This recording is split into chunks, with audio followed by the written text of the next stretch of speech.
हमारे डॉक्टर सुभाष गुरुदेव जी ने अपनी पुस्तकों में नाम रख लिया है। तो मतलब ऐसी रचना है जो है हमारे जो है। बहुत बहुत धन्यवाद दादा, आपने बहुत अच्छा मेरे लिए छंद पढ़ा, क्योंकि मेरे को सच में फिट बैठता है। अभी मैंने किसी दिन पहले स्कूटी पे एक वीडियो डाला था जिसमें आप ही ने लिखा था, बहुत बहुत बधाई। बहुत लोगों की आई थी, लेकिन मैं बता दूं कि मैं बहुत पहले से चलाती हूँ और मुझे 2016 में मेरे हस्बैंड ने गिफ्ट किया था। और मैं सभी गाड़ी चला लेती हूँ, मैं बाइक भी चलाती हूँ, मैं कार भी चलाती हूँ, मैं सभी गाड़ी, और मुझे 8-10 साल हो गए चलाती हूँ। लेकिन फिर भी मैं कहीं जाती हूँ साहित्यिक कार्यक्रम में तो अपने पति के साथ ही जाती हूँ, उनको बुलाती हूँ, आती हूँ। तो महिला पुरुष का जो आपने समानता बताया, तो वो एक होता है एक दूसरे का। और माँ शारदे को मैं नमन करती हूँ, आप सभी समृद्ध मंच को मैं नमन करती हूँ। दादा दादी श्याम दादा को आज की अध्यक्षता कर रहे हैं, परमा दादी मैं उनको प्रणाम करती हूँ। गुरुदेव सर को मैं नमन वंदन करती हूँ।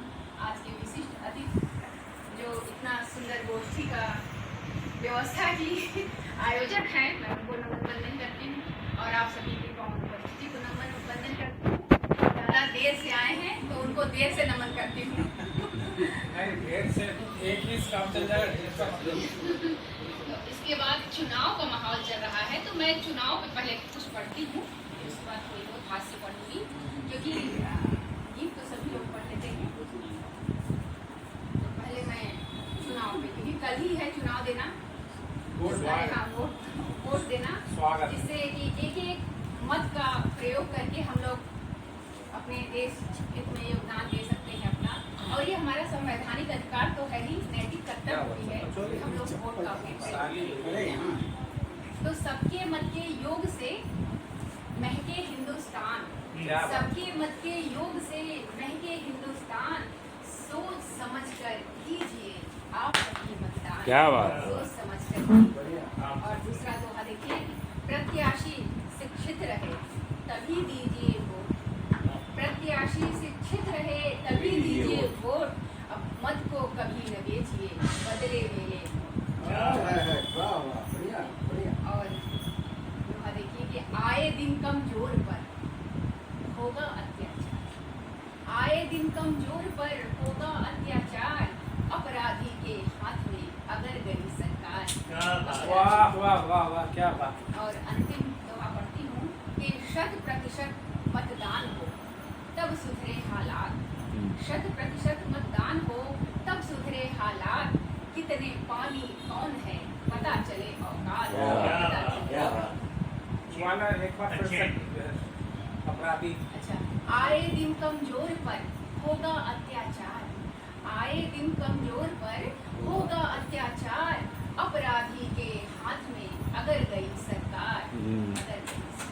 और मैं 4 पंक्तियां, क्योंकि आदरणीय बैठा है, इनके घर पे हो रही है, तो ये तो आपको सुने, लेकिन मैं अपने परिचय का एक मुक्तक पढ़ती हूँ कि जिसको मैं अक्सर ही पढ़ती हूँ शुरुआत में, कि जिस पर गर्वित सारी दुनिया, संस्कृत वही पुरानी हूँ, अंगारों से खेल चुकी हूँ झांसी वाली रानी। जिस पर गर्वित सारी दुनिया, संस्कृत वही पुरानी हूँ, अंगारों से खेल चुकी हूँ झांसी वाली रानी। क्या बात।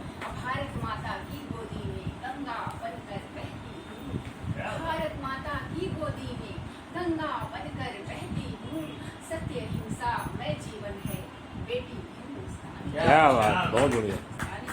और मैं दादा को बहुत बहुत बधाई देती हूँ इस चंद्रशेखर आजाद प्रबंध काव्य के लिए, जिन्होंने बहुत ही सराहनीय कार्य किया है। मैं बहुत बहुत साधुवाद देती हूँ। ये मुझे पहले देना चाहिए था, लेकिन मैं भूल गई, मेरी नजर गई, तो मैं देती बधाई। और इसके बाद मैं हास्य की कुछ पंक्तियां पढ़ देती हूँ।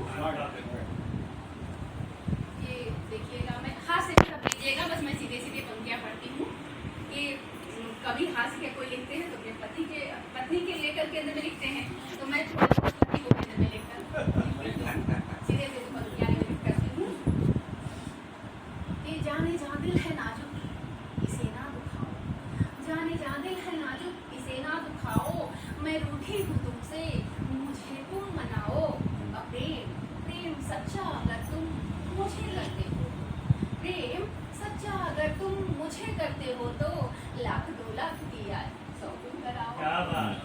और मेरे मन के के उपवन में थोड़ी कर लो सैर, मेरे मन के उपवन में थोड़ी कर लो सैर, मालिक हो तुम मेरे दिल के, छोड़ो कहना गैर, सर से लेकर पांव तलक मैं सिर्फ तुम्हारी हूँ, सर से लेकर पांव तलक मैं सिर्फ तुम्हारी हूँ, थोड़ा बाम लगाकर सर में मालिश कर दो पैर, मालिश कर दो पैर। मेहमानों वाला सुना दीजिए। अच्छा, मैं अभी सुनाते दादा, ये 2-3 कड़ियाँ सुना स्वागत लेता हूँ। साफ दिल की एक लड़की भावना में बह रही थी, साफ दिल की एक लड़की भावना में बह रही थी, दर्द जो तुमने दिया था मौन होकर सह रही थी, मार कर मुंह फोड़ दी क्यों, बात यह तुम मान लेते, मार कर मुंह फोड़ दी क्यों, बात यदि तुम मान लेते, ब्लैक साड़ी दिला दो 4 दिन से कह रही थी। और इसी क्रम में एक मुक्तक और सुने। बिन नहाए ही लगाकर क्रीम पाउडर और लोशन, दादा मुस्कुरा रहे हैं ज्यादा, लग रहा है इनके ऊपर फिट बैठ रहा है कि बिन नहाए ही लगाकर क्रीम पाउडर और लोशन, आसमां में उड़ रहे हो प्रेम में पाकर प्रमोशन, बिन नहाए ही लगाकर क्रीम पाउडर और लोशन, आसमां में उड़ रहे हो प्रेम में पाकर प्रमोशन, अब फ्रंट विंडो से जिसे तुम देखते हो हमसे छिपकर, फ्रंट विंडो से जिसे तुम देखते हो हमसे छिपकर, मूर्ख से भी मूर्ख हो कह रही थी वह पड़ोसन। और मैं दादा ने कहा है मेहमानों पर, तो मैंने मेहमानों पर लिखा था क्योंकि हम महिलाओं के घर में जब मेहमान आते हैं तो ये सच्ची बात मैं बता रही हूँ, हम लोगों को बहुत खुशी होती है। हम लोग बिल्कुल ये नहीं होते कि मेहमान को आ रहा तो दुख है, क्योंकि हम लोगों का ये अतिथि देवो भव तो ये अंदर रहता है भाव। लेकिन जब बिना बताए, बिना बुलाए, बिना किसी पूर्व सूचना के अचानक से आ जाते हैं, तब मन में उनके प्रति क्या श्रद्धा होती है, बस इतनी सी बात है। बिना बताए हुए मेहमान के लिए है ये कि जो बिना बताए हुए आते हैं, क्योंकि आजकल हम लोग इतनी व्यस्तता रहती है महिलाओं की, तो बिना बताए जब मेहमान आ जाते हैं तब उनके प्रति क्या अंतर मन में भाव उत्पन्न होते हैं, उसे मैं 4 पंक्तियों से बयान करती हूँ कि बिना बताए ही घर आए बहुत बड़े बेशर्म, बिना बताए ही घर आए बहुत बड़े बेशर्म हो, और मिठाई ही नहीं लाए बहुत बड़े,